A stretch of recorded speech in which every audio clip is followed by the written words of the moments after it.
Ciao a tutti, welcome to Engines of Creation podcast. I'm your host, Cristian Mastrodonato. In the podcast, I bring together my knowledge in complex systems with my experience in leading technology innovation and new product development to explore how successful products, organizations, and ideas emerge.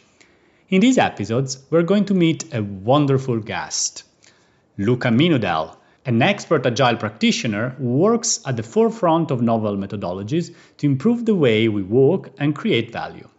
Luca worked in very interesting companies, as we'll soon find out, but more importantly, he's also a practitioner of complexity thinking. And he wrote a very helpful book titled Living Complexity about how to manage and exploit human complexity. Talking about the definition of complexity and human complexity, Luca shared practical examples of complex problems like COVID-19, conflicts between stakeholders, limited information understanding, and constantly changing issues, emphasizing the importance of adapting approaches based on the degree of complexity. We also talked about his book, Living Complexity, and how in the process of writing it, Luca discovered 3 regions of practices about self-organizations, assessing and adapting to complexity, and organizational practices, providing practical tools for dealing with complexity across these 3 regions. In particular, we discussed how frameworks like Enaving can be useful starting points for assessing complexity, also going through an example to help categorize project complexity levels. On the relationship between agile and complexity, Luca sees agile methods as tools to help absorb uncertainty and move problems from complex to complicated order spaces. But he views complexity science as broader than just agile software methods.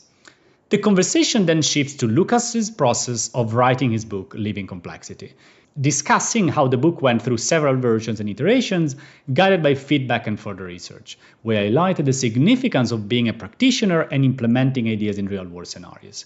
He believes that practical applications is essential for truly understanding and harnessing the power of complexity. As the discussion continued, Luca delves into the characteristic of a leader in the face of complexity. He stresses the importance of awareness, both of oneself and the system in which one operates. Collaboration and involving those affected by decisions are also crucial, and complex problems require diverse perspectives and collective intelligence. Resilience is another key trait, as complex issues often evolve and demand ongoing attention. Finally, transparency is vital to foster trust and create an environment where complexity can be navigated effectively. Overall, Luca's insights provide a thoughtful list of qualities to reflect on,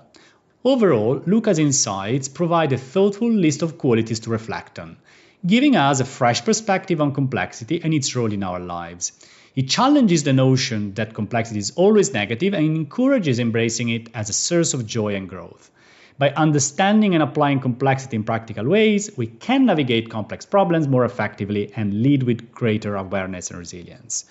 As a side note, I experimented using LLMs to prepare the introduction, starting from blatant mistakes, even wondering, did I upload the right transcript?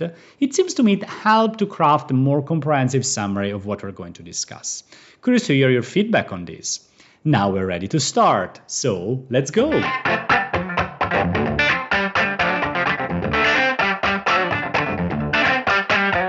Welcome, Luca.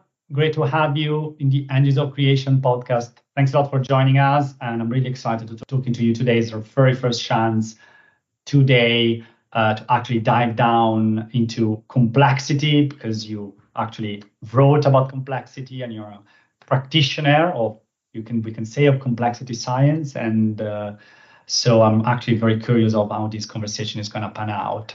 I would ask you, as I ask all my guests, to start from an introduction of yourself and to tell us a bit more about yourself, about your story, and how you ended up here talking about complexity. Hi, Christian. Pleasure to be here. So, about myself, my name is Luca Minudel. I'm Italian, and I'm sure my accent is already giving that away. My background is in computer science and software development, so this is where I start. And about me, well, I actually started in software development in a very interesting time.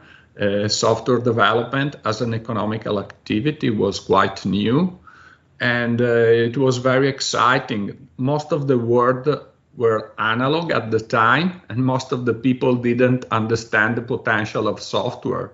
So they were kind of surprised of the cost of developing customized software, and that was constantly pushing us into try to find a way to make it faster and cheaper to write software.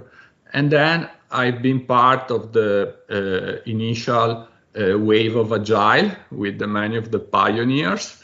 And that was the time of rogue teams where no one knew about agile, and we have to demonstrate by our ability to release that agile was working. So this is where I come from, and a very exciting time that got all the learning and helped me become the professional that I'm today, a mentor, advisor and consultant in lean, agile, and complexity.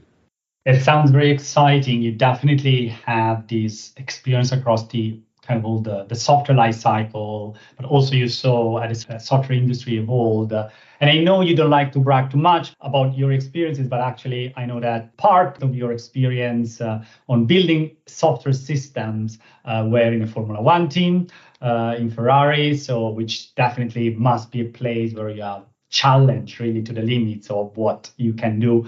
And I also know that as a consultant, you worked quite a few years in ThoughtWorks, which is one of the sort of reference consultancies when it comes to agile. So yeah, I just wanted to sort of let the listener know that your expertise is quite deep. Interestingly enough, we met a few years ago in an agile conference, was called Aginex. I don't think it exists anymore, which is a pity because it was a very interesting conference happening in London. And one of the things I registered immediately was your interest in complexity, which when I was looking, it was the period I was also starting looking into this topic, probably talking about 2018, I remember those years. And now we can start to hear more about that. But yeah, definitely 4 or 5 years ago was like a very, very remote, almost unknown topic unless you are into some very specialized fields. And that's really piqued my interest in. And that was at the time main reason to interact with you, besides, of course, the huge experience you just shared with us. And well, in the meantime, also, you managed to write and publish a book about complexity. And that's something that even more I found very interesting, because to be fair, over the years, a lot of books have come out. But what really I find interesting about your book is the fact that it's very much grounded in the practice. You consider yourself a practitioner. I remember I've read something, you writing something about considering yourself a practitioner recently. And I think that's what I think it's really interesting on having this practical approach of complexity that goes beyond sort of the theoretical framework, which is, to be honest, as the listener knows, one of the main, I would say, statements of this podcast, really finding practical application of complexity. And in that sense, your book kind of sits really at the center of that. So I would really love to start then talk about your book first, and then probably we can explore other areas. You wrote a book that is titled Living Complexity. And so what I would really like to understand from your practitioner perspective is what is for you a practical definition of complexity, a little bit more in general. And then I also know you want to focus more on human complexity. And so I'd be interested to know what's different in human complexity. I'm sure there are many theories that can provide great definitions. So instead, I will provide you with some examples. When I think about complex problems, the one that come to my mind, these are some of the elements. So sometimes it's a problem that is completely new to me, to my team, or to everyone else in the world. Think about COVID when it first was discovered and start to have an impact in our life. And then when I deal with a complex problem, sometimes I find myself in a situation where different people, like my team members, the customers, the stakeholder, have different ideas and conflicting priorities, like it often happen in politics. That's another element that I meet often in complex problems.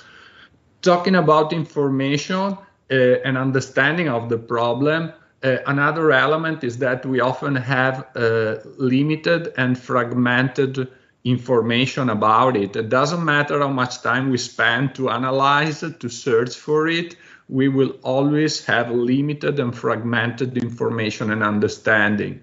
And the interesting paradox is that at the same time, we have a lot of information coming to us about that problem, and we don't have enough time to process the information. So that's an interesting paradox. In the same as when we search and surf internet for something, we have too much information.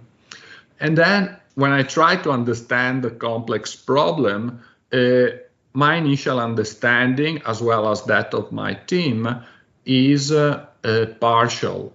And again, doesn't matter how much time we spend to try to understand the problem up front. The understanding improves only after we start working on the problem gradually. The more we start to draft and try to produce solutions, the more our understanding of the problem improves, to the point that we get a grip of understanding the problem only after we have produced a good enough solution.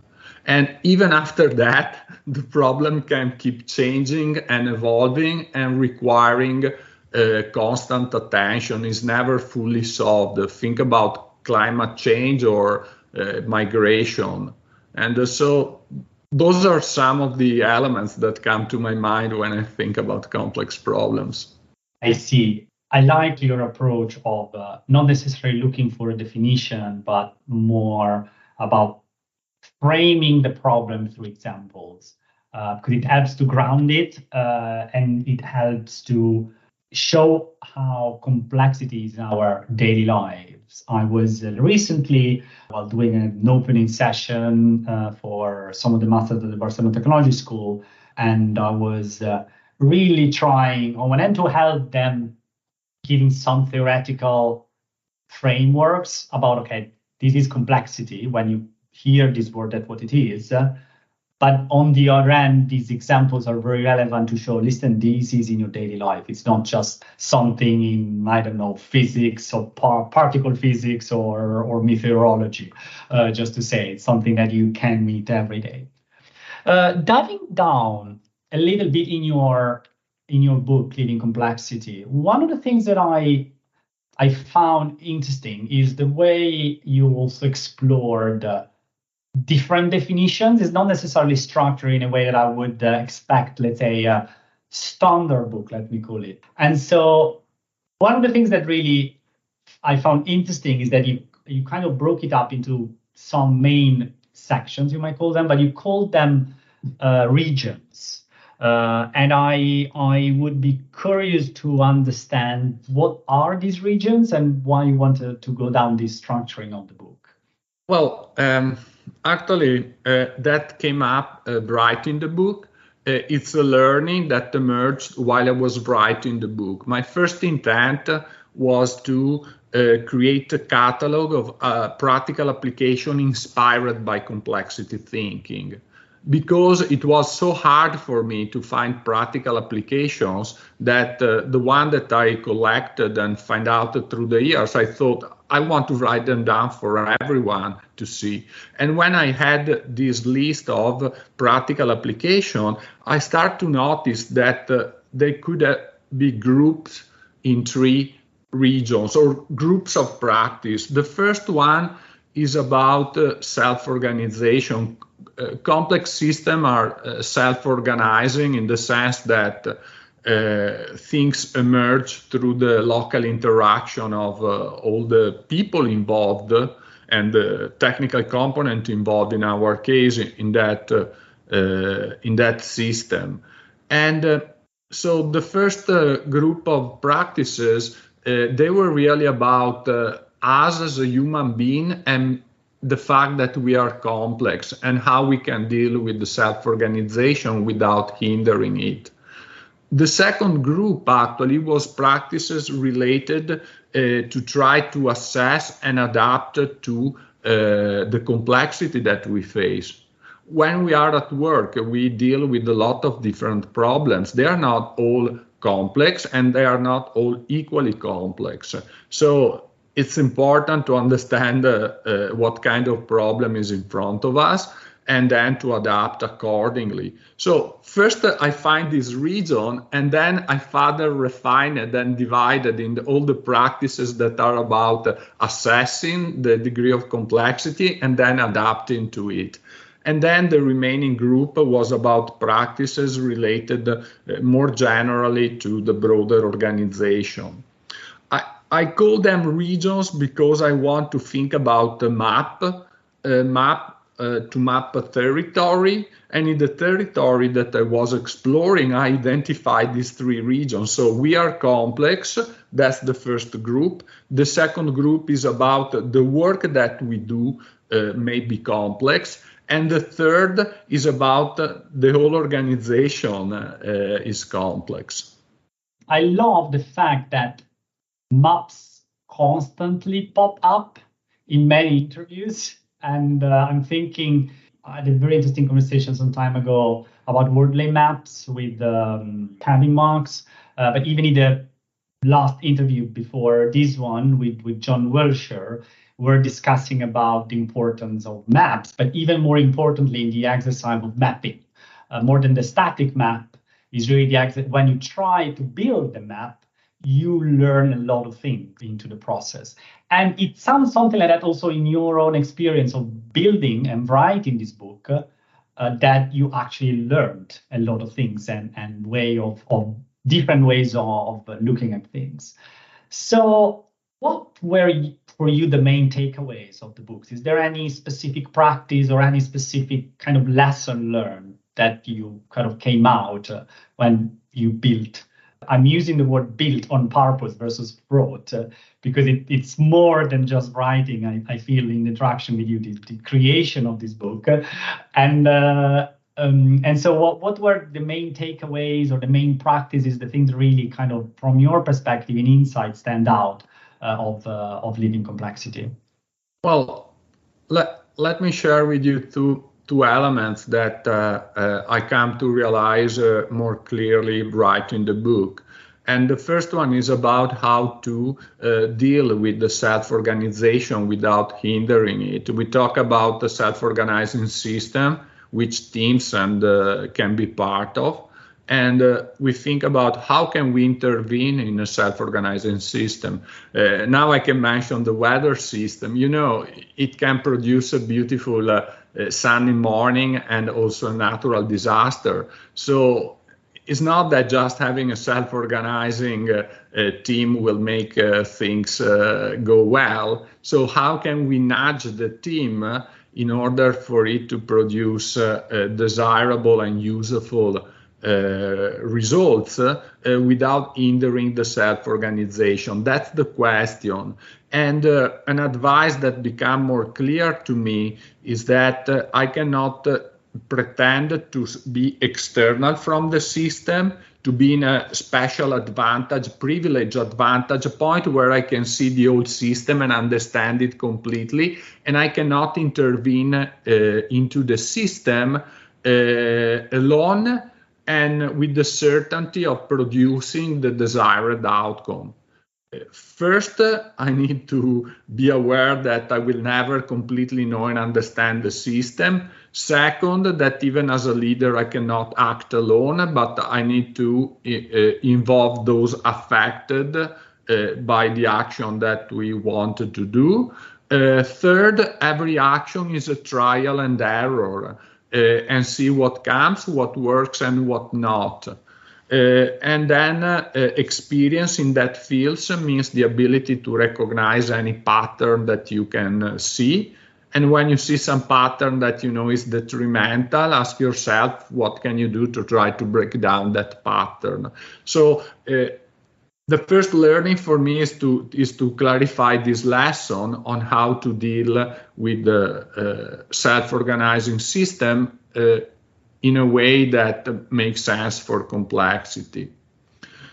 The second level, I was mentioned the second region, it made me become more aware that as much as I like complexity, there are people that feel more comfortable in non-complex system or problems.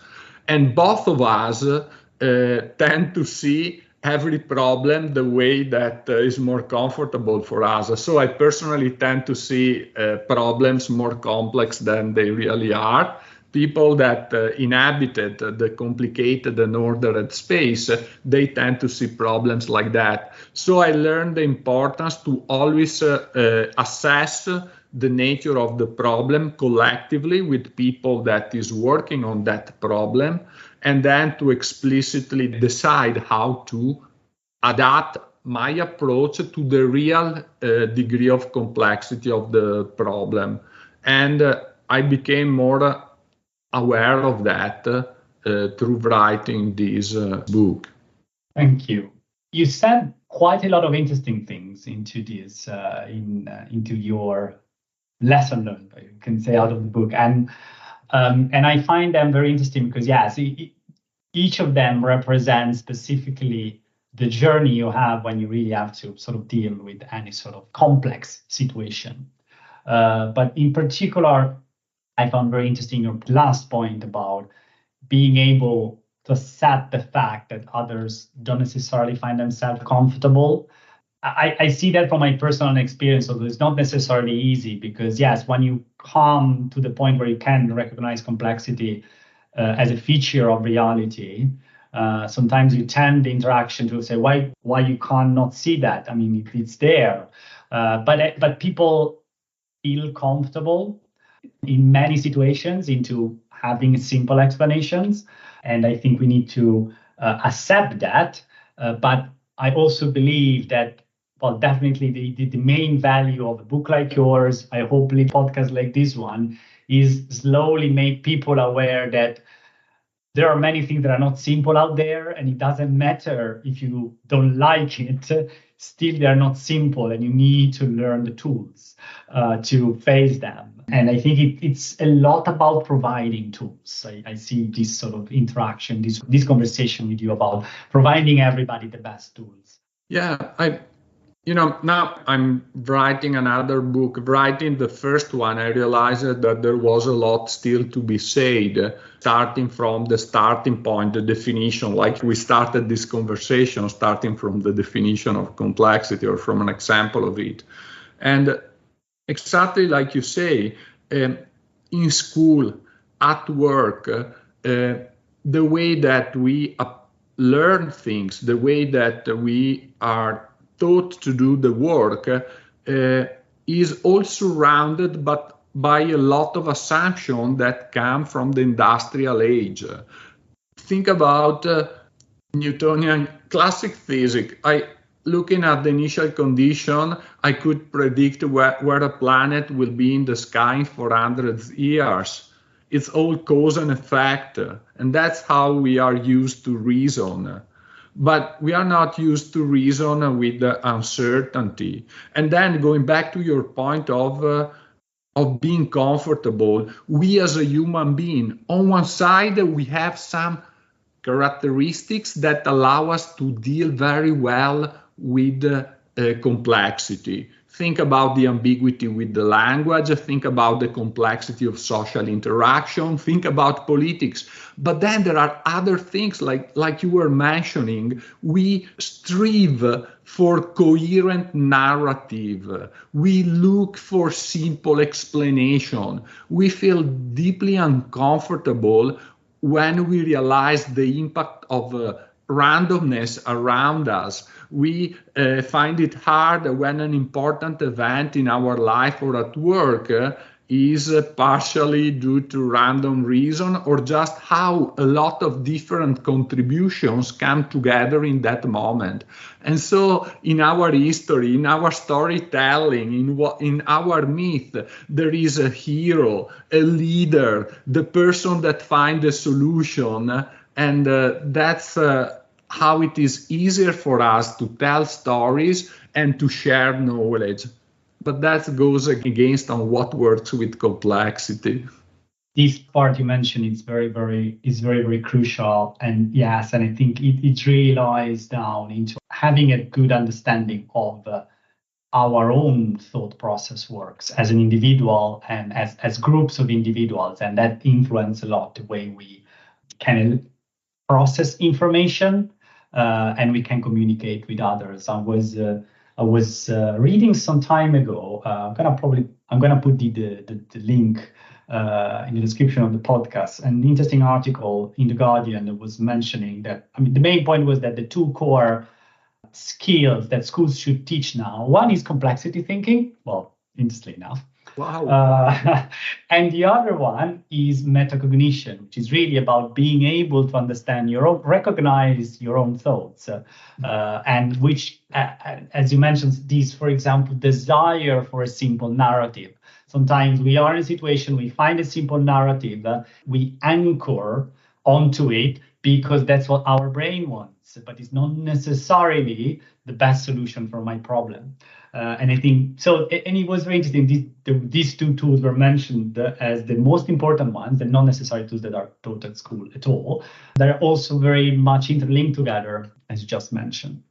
Of course, this conversation with this specific topic we're having could last hours and hours, but let me try to move slightly sideways and still stay on your book and talk a bit about ways of kind of recognizing and classifying complexity, as you mentioned, because that can be very helpful.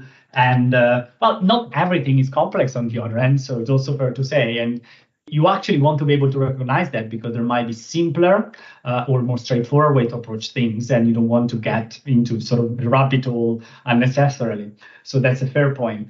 And personally, always found very interesting the Cinefin framework as a tool. At least that's my personal experience. But I would like to have your point of view on how much you can apply realistically a framework like the Cinefin one, and also if you feel there might be better ways or how this is evolving over time. Kineving is incredibly interesting and useful. I like how it presents different system dynamics and how to give us a language to start to talk and look at complexity as a group and collective activity. So, two things come in my mind. First, I will say to everyone, sometimes we talk about complexity sciences, plural. So I will say to everyone, go out and look for a lot of different authors and models. Do that. Don't stick only to one. And yes, you can start with Kineving. That's great. So that's one thing that I will say. I love Dr. Alberts, Stuart Kaufman, Ralph Stacey, and many others. Then going back about the use of Kineving, especially trying to understand the complexity of the problem that we have in front of us, something happened to me that I was kind of surprised. So there are some tool or techniques that to me are very intuitive in helping me reflect on how complex a problem is. Liz Kelg created an extremely nice scale of complexity that is basically built around the question on who have done this before, how new it is, how innovative, how unprecedented, and so how much we don't know about that at the time. Again, the example of COVID and how it changed when we had the vaccine. Strangely enough, having worked with a lot of different groups, I find it very effective to use the 4 points method built on Kineving. So very quickly, I found myself working with program project managers and PMO, and I asked them to think about some of the project or program they worked in the past, and I asked them which one has been so simple to you that it was like switching on and off your smartphone, because you have done that before multiple times, you and the organization. Which one instead were more complicated? It was like when the GP referred you to a specialist, so you need some expert to deal with that, but once you got the right expert and you do the hard work, you will have succeeded in your project, program, or problem. And which one instead were kind of a surprise, constantly changing, pushing you to bend the rule, to try to do things in different way, to surprise you with the unexpected outcomes, and were kind of very challenging for you. And then think about which one instead were more like in a situation of emergency, when the firefighters come to your house or you have to run to A&E. And with this method, I asked them to try to position their past project inside this space. So this is a very quick and I'm sure is not a perfect at all description of the 4-point method. It's very quick. But doing this exercise collectively with the project, program, or PMO managers that had a shared experience of previous project, they start to get them thinking about complexity. So the 4-point method with the Kinaving, even if it is an old method, has been extremely effective with a lot of people. That is my personal experience, at least. I agree. That's also why I tend to start from something like that, because it can be very effective as a first introduction to complexity with people that don't necessarily have faced that before. And thanks, by the way, correct me on the proper pronunciation, Kinaving. And I know it's a Welsh word. Snowden, the author of the method and the methodologies around it, is from Wales. So yeah, thanks. And I think it's very important again for people to look into specific implementations and methods to look into complexity. And I do believe Leading Complexity is a very good book, because you have a lot of these methods, and in that sense you can really come out with a set of tools. And we were talking just a few minutes ago about tools. Well, I can personally see Leading Complexity really as a toolbox, as a book that every some time I can get back and open and then say, okay, what tool do I need now? And also toolbox that I've suggested others, because if you are interested in complexity, you can have a lot of practical applications in there. So let me move out now. We're going to go back to the book topic in a minute, but I would like to move out of the book specifically because I have been thinking a lot over time about a question that I think you might be a great person to answer. And the question is, what is the relationship between complexity and agile? Because I always saw agile as a great, let's call it, set of methods and practices and principles that can help you face complexity. But on the other end, it's not necessarily always the case. So I don't think necessarily there is a 100% overlap, but maybe I'm wrong on that. As secondarily, I also see sometimes agility used also to kind of go against some of the things we discussed so far, and trying to oversimplify things when not necessarily that's the best approach.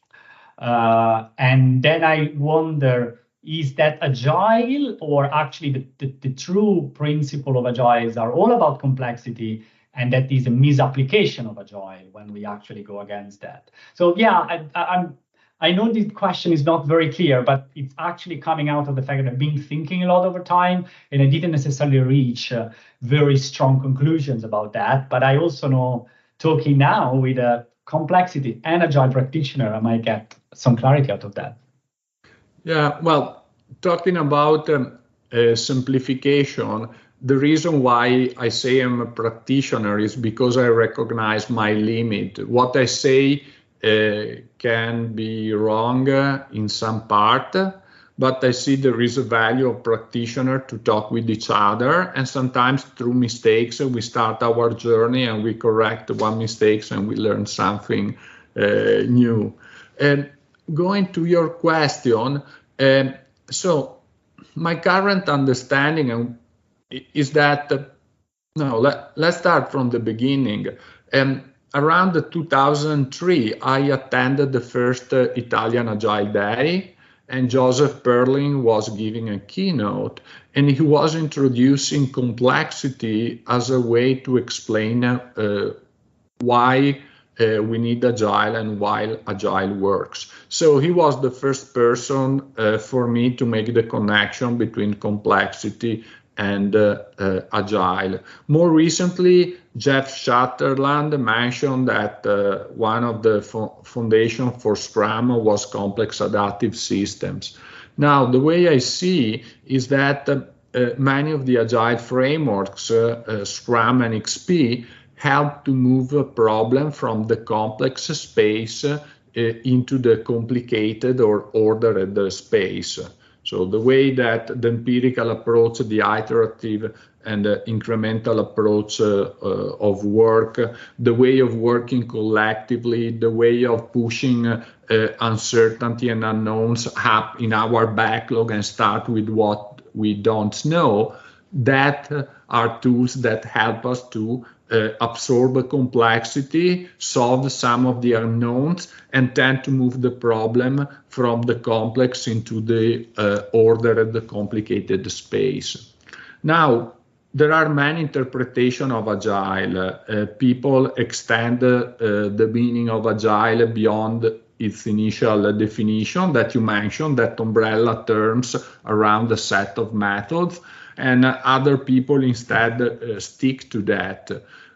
Let's say that when we do radical innovation, someone point out that we take a dip into the chaos. We take a momentary dip into the chaos to open up possibility before going back into the complex. So when we move from the boundary between complexity and order into the boundary between chaos and complexity, it is not clear if Agile method have something to help there. So that depends on your interpretation of Agile. How wide is your interpretation of Agile? What about agility then? Well, there are scientific definitions of agility. I go back to Dr. Alberts and others that defined in a scientific way agility and how to measure that. And agility is one of the things that help you tackle complexity. So one way to look at the agility is that agility is the theory, scientific theory, underlying and underpinning Agile, and is one of the ways to tackle complexity. But I see complexity science and the tools coming from complexity science much broader and beyond agility and Agile. I appreciate the question was not necessarily well formulated, and again, the reason being still my probably confusion or lack of clarity. I made some clear progress after listening to you, so thank you very much for that. Was really insightful and personally helpful as well. Let's go back talking about Agile and complexity together, but from a different perspective, because what I also found fascinating, and I've been involved in some of sort of the original iterations also, was the process on which you wrote the book itself, Leading Complexity, because you followed lean publication method and you kind of built Agile book in a proper sense, since you followed an Agile methodology to do that. And again, I like that because it really links that to reality and to the practice of doing these sort of things. And so I'll be really curious to understand from you, how was the process of doing that and how did you approach it? How have been so far your lesson learned? Well, I follow a very personal process. Everyone creative process is different, but I'm happy to tell you mine. As you observe, and you help me give me a lot of feedback on the first book, I published a multiple version of it. So my first step is started with the realization that I had something to say and I wanted to share it, and with the illusion of having everything clear in my mind and that will be fast and painless. That was the starting point. So wrong. Then I started to put all this network of ideas and connection in my brain into a linear medium. I started to write it down and to translate my understanding in words. After I started to do that, I realized that I had to fill some gap, something that was clear and clear enough in my mind and needed more exploration in order to be explained and communicated clearly to others. So that pushed me to do some research and to clarify my thinking. I researched those parts, and then I started to write the first version of the book. As I mentioned previously, after looking at this first version, I sold the practices and something emerged. I start to connect the points and I start to notice these three regions calling to me. And I divided the practices in three regions. And doing that, I made additional discovery and I further refined the book once again, adding, clarifying concept and adding concept. The feedback from readers was also important all through, making it clear what message was coming to them, what was clear, what was easy to understand and what not, what was wrong, what was right, what was missing. And then again, that was not the end yet. After I published the first 2-3 versions, I start to go to some interview and to present the book. And so I start to take another step back and start to tell the book quickly from the outside. And that gives me another level of understanding. What is the main point? What are the few things? What are the key points that you want to tell the reader out of all these? And so those are all the different iteration and refinement my creative process went through. And the last version of the book is the result of going through all those. Beautiful. I really like these practical application. I really like the fact you can release multiple versions of the book. Kind of like a software. Then the book has a lot of similarity with the software. But historically, there is this thing of, I have to publish it. And yeah, there are different editions that follow this flow, but it's not the same thing. And the way this has been implemented is, I find it very fascinating and very close to sort of to the core of all our conversation. And I come back to the beginning of the point of being a practitioner, which I think you embody very well on thinking about something and then trying it out, but at least I can say personally, coming from a theoretical physics background, is a great asset. I find myself personally to force myself sometimes to say, okay, well, that's nice in theory, and I can get in love with whatever is in my mind, but actually, okay, then how do I do it? Put in practice. But this sort of drive and sort of bias to actually practice and implementation, I think, should be at the core of really becoming a practitioner in any discipline. So unfortunately, I would have a lot of other questions because there are so many topics that can go very deep.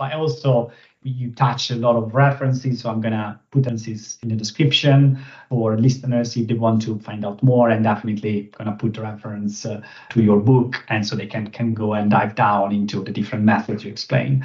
But I think of this conversation is kind of nicely getting to the end, to the final question that now I hope the podcast listeners are used to, and which I think can be very interesting, especially getting an answer from all the different guests we had so far. And it's so nice that they talk to each other, they reference to each other, but I also every time very different because every person is different.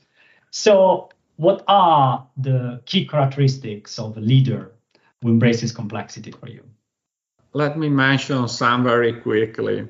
In relation to complexity, for me is awareness of complexity, recognition of the ability to recognize complex problem and understanding what it takes to deal with. Then there is a personal stance when we meet the uncertainty, unknowns, ambiguity, and the limited controls that we face with complexity, is being and feeling at ease with it, is patience of not jumping to conclusion, and curiosity.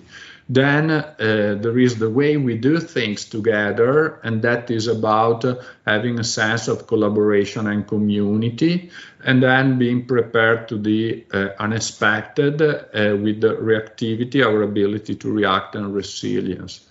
Then going to more personal things is being present and being your authentic self instead of being busy, putting people at the center for real, because people play an important role when dealing with human complexity, making a widespread use of collaboration, deep collaboration and teamwork, transparency, autonomy, and excellence, practicing transparency, giving autonomy, and pursuing excellence.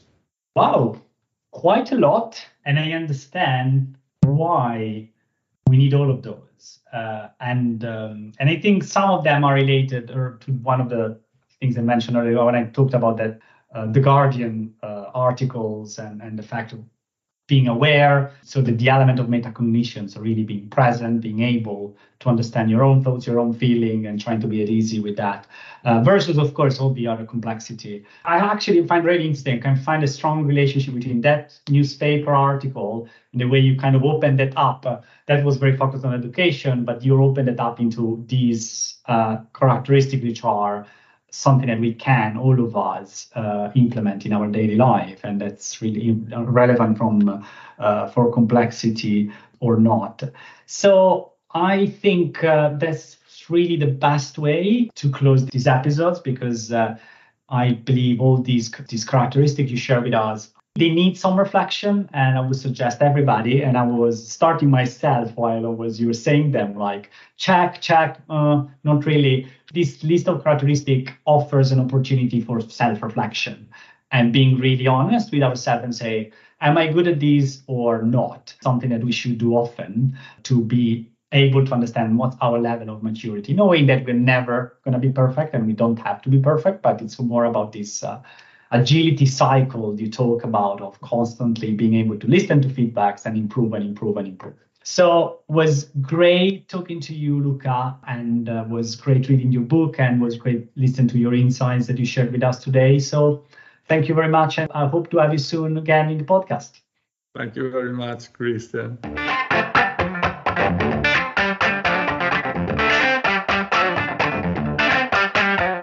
Thanks for listening to this episode of Engines of Creation. I hope you enjoyed this deep dive into applied complexity thinking with Luca Minudel. I believe we made a good step to understand how to practically use it.